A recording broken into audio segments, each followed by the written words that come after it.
Hello everyone. So in today's video we are going to discuss or we are going to see how to assign a purchasing organization to a company code or to a plant.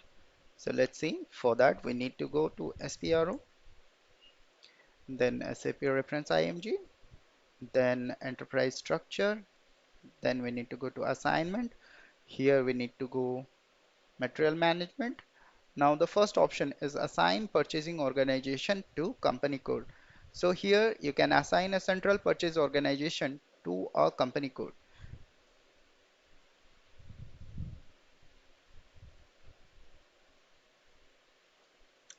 So here we have a central purchase organization. We have already assigned it to Tata Motors.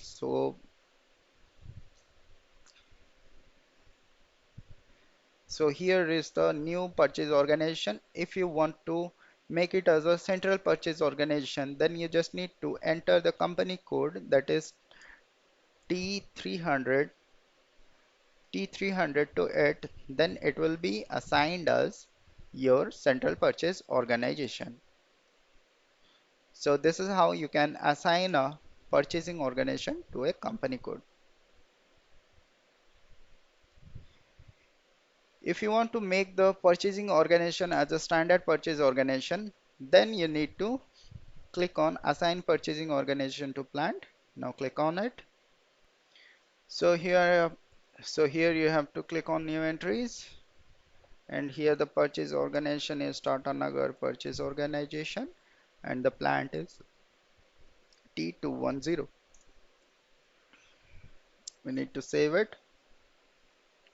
Now the purchase organization is assigned to the plant. So this is how you can assign a purchasing organization to a plant and make it as a standard purchase organization.